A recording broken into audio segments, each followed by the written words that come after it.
Ayaw nyo na madama yung mga anak nyo, huwag kayong magnakaw. Oo, kasi kung hindi kayo magnanakaw, dapat talaga, ano kayo, kung hindi kayo magnanakaw at magyabang yung mga anak nyo, okay lang. Ito, nakita ko rin to sa social media, mga bossing. Bakit kailangan mag-resign na to si Bongbong? For the past 3 years, wala na nga siyang nagawa sa bayang Pilipinas. Wala na ngang mga naidagdag para umunlad ang buhay natin. Wala na nga mga infrastructure projects, wala nang mga ospital, walang mga bagong silid-aralan. Wala na nga nagawa. Putang ina, wala pang alam sa korupsyon. O hindi ba? Kaya nga ito sabi dito yung cannot control his wife Lisa, hindi ko sasakyan yan. Kasi hindi ko maalam yan. Hindi ko alam yan. Wala akong pakialam kung hindi niya makontrol yung asawa niya. Yung panganga niya hindi niya makontrol di ba? Yung pangiwing-iwing nga niya hindi niya makokontrol yung pakayang asawa niya.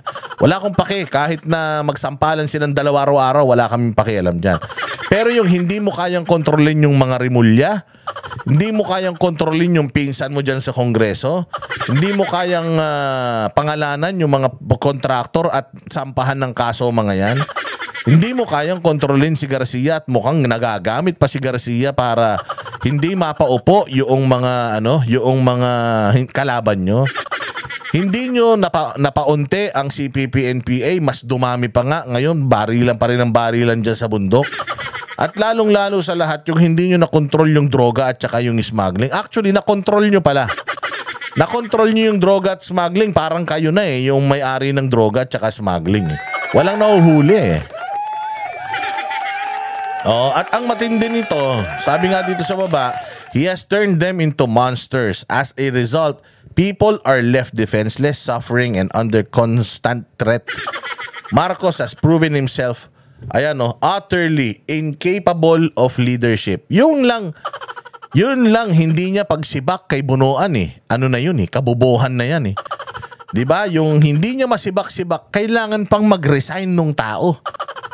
'Di ba? Kailangan pang mag-resign nung tao, wala siyang kabayag-bayag para tanggalin yung mga hindi nagpe-perform na mga siya naman na nagtalaga sa mga posisyon, hindi niya matanggal-tanggal.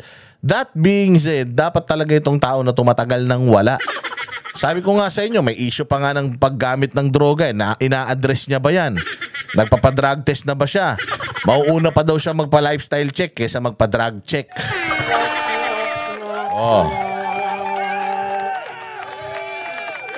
Ano pa mga issue natin? Ito pa issue nating isa.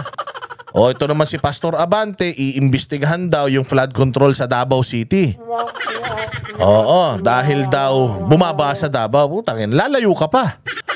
Lalayo ka pa araw-araw. Sabi ko kasi pagkatapos niyang sabihin to, a few hours or isang araw. Bahang-baha kanina sa Metro Manila. Saglit na ulan. Sabi ko sa inyo umalis ako. Nagmotor ako papunta ng Rizal. Walang ulan dun Wala. Ambon-ambon lang, tolerable. Pagbaba ko, mainit naman. Mantakin mo, bumaha pala kanina. Kahapon umalis ako. Umuulan naman nung pauwi na ako, pero maayos naman. Dating naman ako doon sa pupuntahan ko. Pag uwi ko ng bahay, nagulat ako.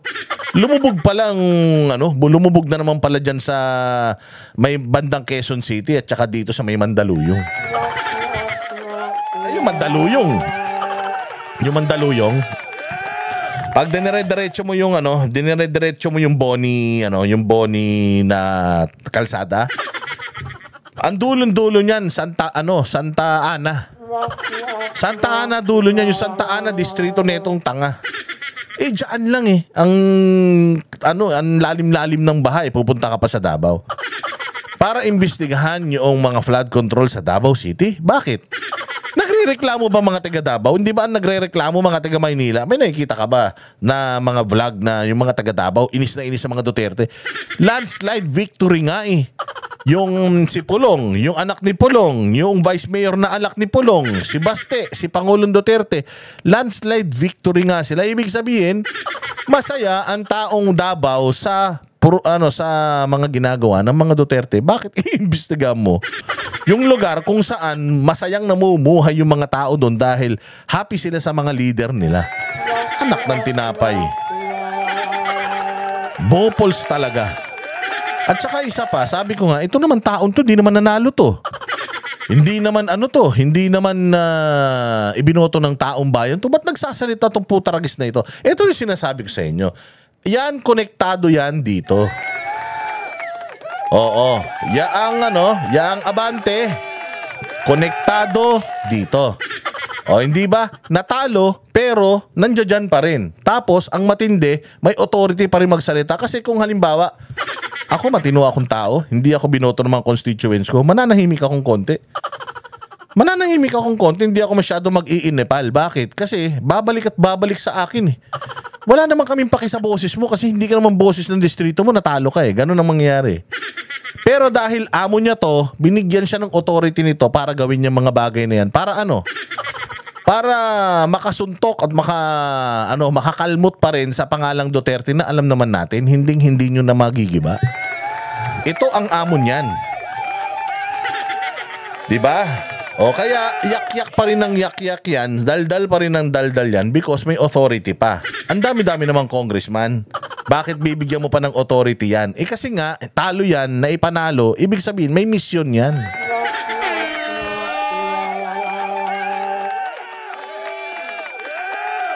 Speaking of Davao, magpapakita tayo ng mga video.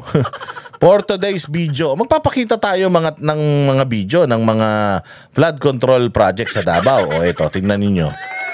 Play natin to. Manghang-mangha ang netizens sa ipinagmamalaki sa isa sa mga flood controls sa Davao City. Yan, flood isa control. pa lamang ito sa mga flood control projects sa Davao City. Flood control yan. Mga Ito. napakakapal ng simento. Hindi tinipid. Napakaganda. Talagang masasabi mong ang mga pondo para sa flood control saan ka makita flood control ganyan? Davao to Hindi nyo na kailangan imbestigahan ng Davao. Mga taga Davao mismo ang mag-iimbestiga. At sa pag-iimbestiga ng mga taga Davao, ito nakita nila. Ayan. Saan ka makakita ng isang flood control na may walkway pa? Nakita ninyo yung world class na coastal road? Yung coastal road ng Davao, nakita nyo yun? World class yun. Tingnan nyo yung construction nun. Matindi yun. It serves two purpose. Hindi lang two purpose. It serves a lot of purpose. Yung saan ko ba makikita yung ng Davao? Wait lang Yung mamaya ipapakita ko. Pero yung na yun ng Davao, yung kalsada na yun, yung ang haba-haba nun. So mas pinaikli nun ang biyahe sa Davao. Yung traffic sa Davao medyo naibsan dahil meron na silang highway doon sa tabing dagat. Okay, so yan yung isang niyan, napaluwag niyan yung traffic sa Davao.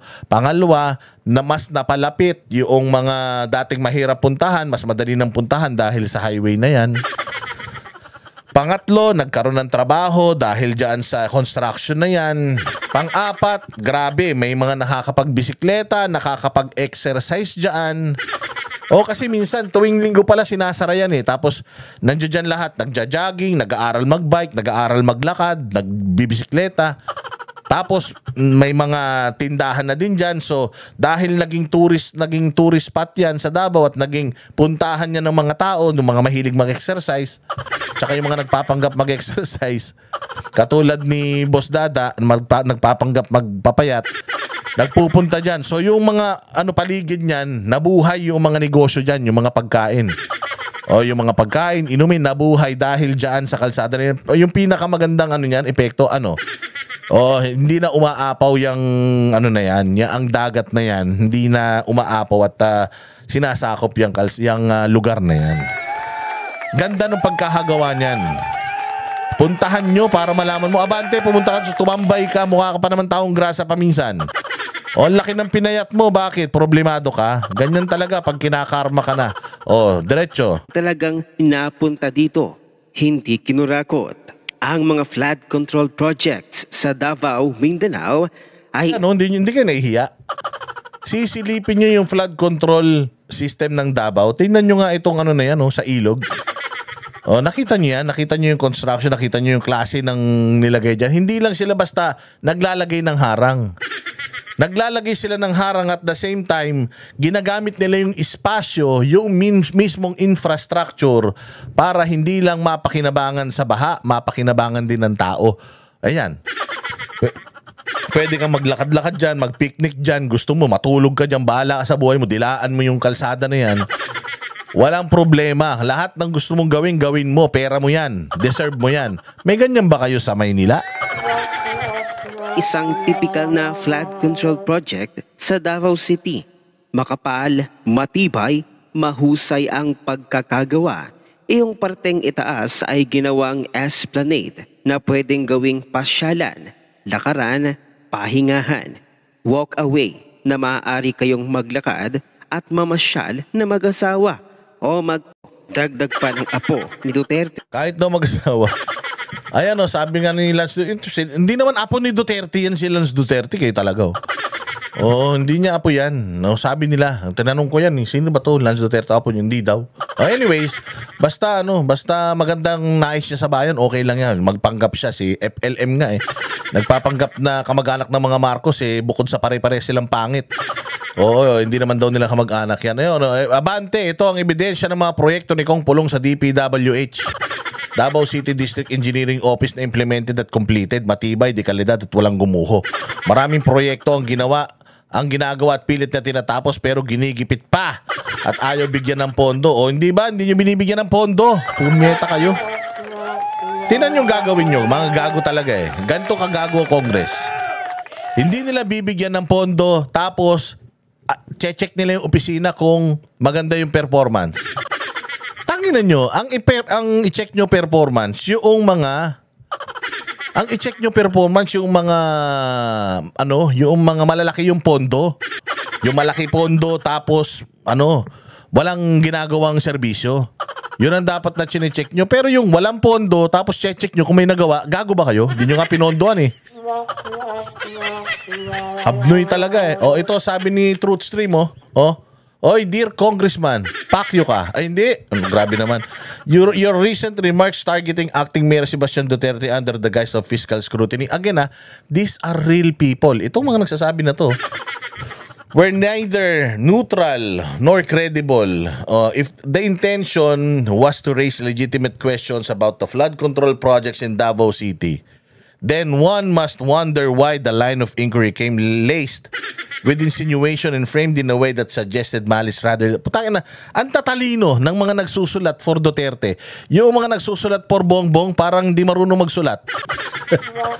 Yung mga vlogger ni Bongbong ang tatanga. Yung mga vlogger ni Bongbong ngayon, hiniram niya lang sa mga dilawan tae. Ang bobobo pa magsulat. Tingnan mo naman itong mga to, normal na mga tao yan. Parang boss dada lang din yan na nagpapahayag ng suporta sa Pangulong Duterte at sa magandang pamumuno. Tingnan mo magsulat, 'di ba? Sasyal. To challenge a local chief executive based on presumed irregularities without evidence and without first seeking data through the proper agencies is not transparency. It is posturing. Ano ka ngayon? Ayan yung mga ginawa ng Pangulo. Ng Davao. Ito pa ayan tuwan-tuwa ito si BBM, rason ang solusyon sa problema. Totoo naman si BBM, pagka may gustong isolve, magrarason. Pero mga Duterte, kita mo yan noon ba may mga yung ribbon cutting barito na magarbo? Wala naman. Si Bongbong groundbreaking. Groundbreaking pa lang, putang ina, dami ng mga media, dami ng mga gunting na ginagamit-gamit. Putya, wala naman na itatayo. Puro groundbreaking. Sa mga DDS dahil makukulit sila, ipinamukha ni Madarahog na ang mga loyalista at Pink ay puro rason lamang kapag nagkakaroon ng problema sa administrasyon, walang solusyon. Pero sa mga Duterte, hora-orada ang solusyon. Wala nang iba pang rason. Panoorin natin ang buong video. Tapatan na usapan, bakit kayo galit sa amin ng mga Duterte supporters? Oo. Kasi matitigas ang ulo namin. Oo, matitigas ang ulo at matitigas ang mukha namin. Bakit? Kahit takutin nyo kami, kahit pilitin nyo kaming iharas, hindi kami madaling matakot, di kami madaling madismaya. Kahit ikulong nyo Tatay Digong namin, kahit si Pastor Apollo Kibuloy, pinaghihirapan ninyo, hindi kami basta-basta sumusuko. Yan ang tatak Duterte. Hindi nyo kami matibag sa aming paniniwala na ang pinakamagaling na Pangulo si Duterte. At higit sa lahat, nasanay kami na magkaroon ng solusyon, hindi maghanap ng rason. Yun ang pinakamagandang sinabi ni Kuya. Oo, na ang mga Duterte naghahanap ng solusyon, hindi naghahanap ng rason. O, di ba? Galing! Yan ang mga content creator ng mga Duterte.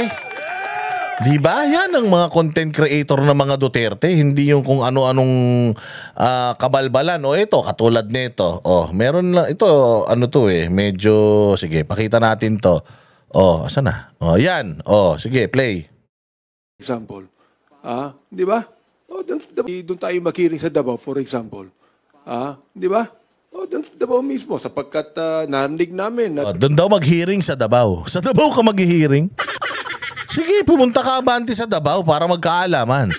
Mag-conduct ka ng hearing doon, tapos puntahan mo yung mga flood control projects ng Davao. Ito na nga, para hindi ka na mamasahe. Total, pera ng taong bayan yung gagamitin mo para mamasahe pa kayong mga animal kayo.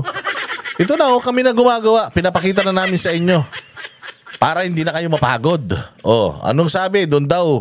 Dahil daw, meron daw. Naririnig, naririnig. Putsang ina, naririnig mo lang. Pupuntahan mo. Dito lang, nakikita nyo naman. Dito lang sa paligid, nakikita nyo kung gaano karami ang bahang dumadaan eh. Patay mali siya kayo. Diyan sa Davao, naririnig nyo lang. Sino pa yung nagpapalabas ng mga naririnig nyo? Di kayo rin mga abnoy. Talagang nagbabaha doon eh. Nung araw, hindi binabagyo ang Davao eh. Ha? Hindi binabagyo ang Davao? Tanga, buong Pilipinas binabagyo. O sinungaling. Abante, pastor ka pa naman, napakasinungaling mo. Noong araw, hindi binabagyo ang Davao. Puta, ano ang Davao?